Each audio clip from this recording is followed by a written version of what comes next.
Do you believe that you are a vibrational match to your own desire? Then life is feeling pretty good to you, isn't it? Because when life helps you to identify that you want something, and then you find thoughts that don't contradict your own desire, then it's smooth sailing, isn't it? Then it's fun as it evolves and matures and becomes, because that's what life is all day, every day. It's in the state of becoming. Life helps you to reach for more than what is, and then life delivers to you what you are specifically asking for. Sometimes without knowing you're doing it, you get in the way of what you're asking for. You get in the way of the new and improved, because you continue to focus on what already has manifested. And if you're focused upon what already has manifested, like how much money you have in the bank or how many debts you have in your mailbox, when you focus upon what is, you don't allow the improvement. So you have to let go of any thoughts about what is that are not pleasing. And in that way, you allow this smooth transfer of the things that you want into your experience, where you can see them and hear them and smell them and taste them and touch them, a full manifestation of them. You are a creator. Do you know that? You are an extension of magnificent creation, and you create through your vibration, which is to say, you create through your focus or through your thoughts. Another way of saying it is you get what you think about, but that feels a little too simplistic to you, and often you're thinking such a variety of thoughts on such a variety of subjects that you don't really know what you're thinking. What you're mostly thinking is sort of kind of a lot like what you've been thinking, and often what you're mostly thinking is what those around you mostly think. It's not exactly like being programmed, but you could say that you become accustomed to what is, and so you think about what is, and then you create more of what is, and then you call it reality. And we call that reality that is creation by default. When you just observe and then offer a vibration and then get more of it, and observe and offer a vibration and then get more of it and then observe, it's not purposeful or deliberate creation. But you came intending to be the deliberate creator of your own environment, and you knew that you had so many resources. You knew that you were in the perfect place at the perfect time. You knew when you made the decision to come forth into this body and to be this personality, you knew that what surrounds you would inspire you to new, personal, specific ideas of improvement. And you knew that the entire universe was based upon this leading edge kind of exposure to life. You knew that you are a leading edge creator, and you knew that it was perfect and that all was well in it. So you get here along with a whole lot of others who are here for the same reason, for the joy of expansion. And you begin observing, just like you knew you would. And in your observation, you know what you don't like and you know what you do like, because you have this personal basis of beingness. In other words, you didn't just start with this little infant that your mother named you. You were so much more than that already.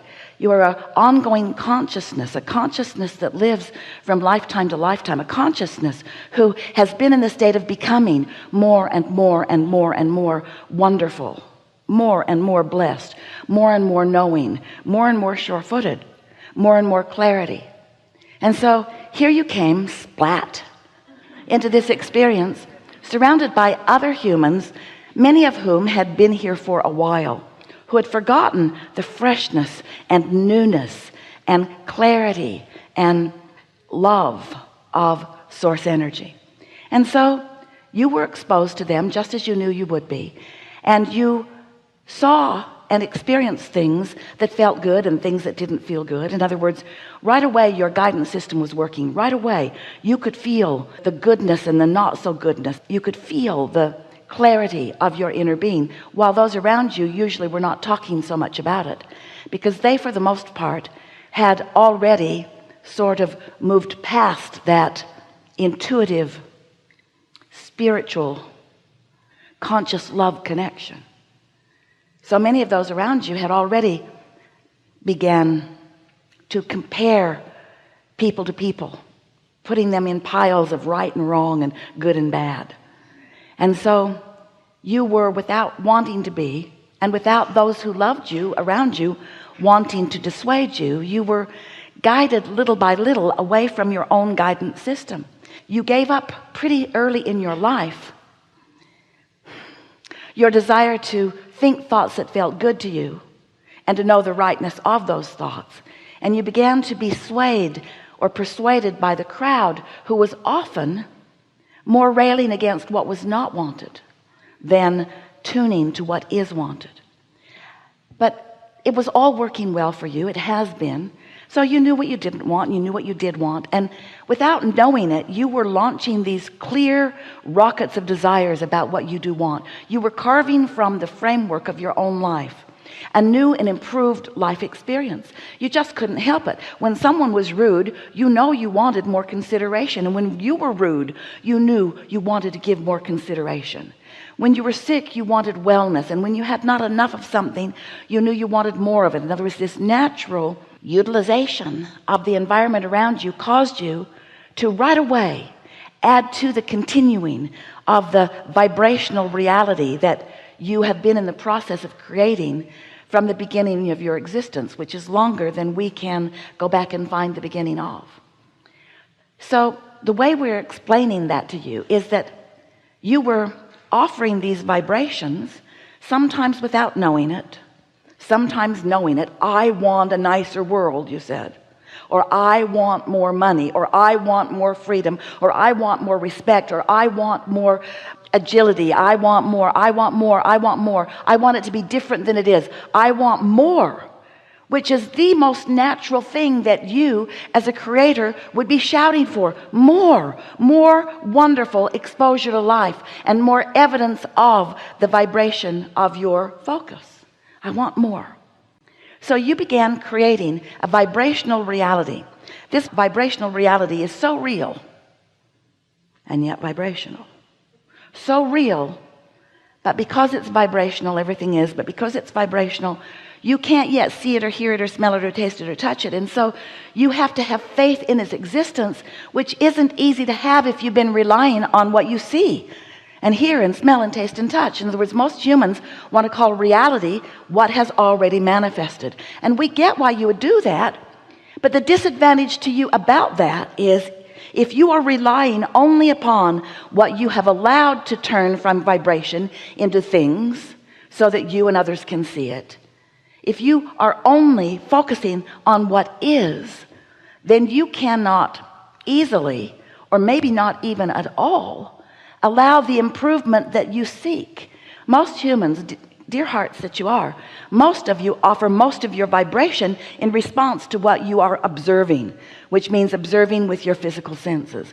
And that's why for humans things change very slowly for you, because you are so knotted up in the reality of what is, even though you're begging for more and you're praying for more and you're asking for difference, and you know that difference would be better. You don't let yourself go to the different, because what is has your nearly undivided attention.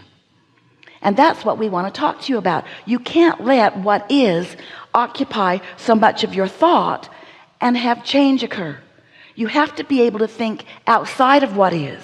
You have to be able to be hopeful or believing in something not yet manifested, because there are things in the process of manifesting. There are things that are turning from vibrations to thoughts, and thoughts to words, and words and thoughts to experiences, and then to full life, full-blown, see it, hear it, smell it, taste it, touch it experience. And so if you are going to be the deliberate creator of your own reality, then you must understand how it is that reality is created. When you got here, there was a lot of already manifested stuff around you. And it is logical that you would look at it and say, well, this is life. And that you would maybe not remember clearly that you were going to be adding to and creating more and molding it into place.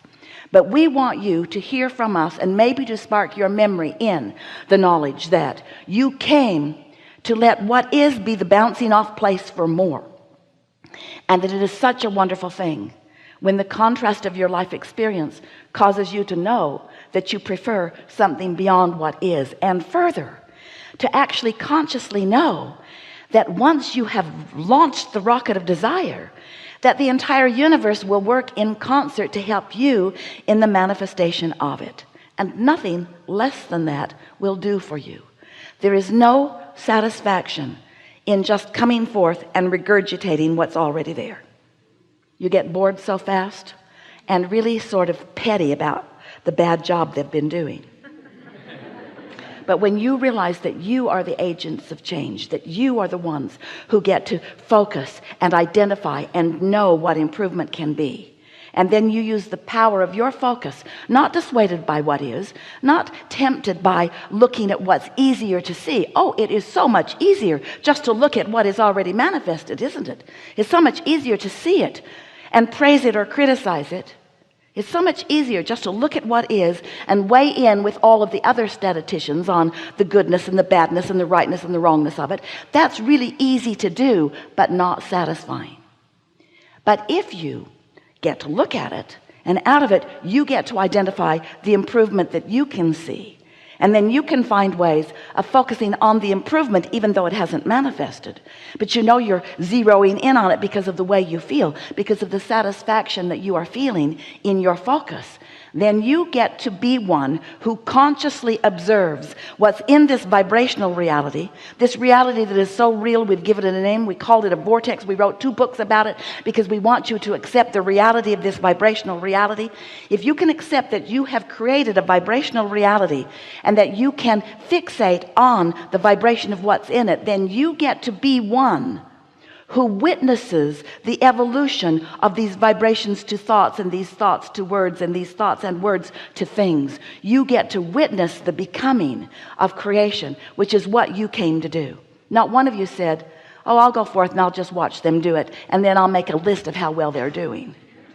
None of you said that. You said, I'll go forth and life will inspire within me new desire. You knew that step 1 of the creative process would be born within you just by your participation, your observation of life experience. So step 1's easy. Life causes you to ask. And when you ask, step 2 happens immediately, because that's the vortex. That's where your inner being is. That's where source is. Law of attraction, responding to these vibrational requests and gathering all of the cooperative components all together for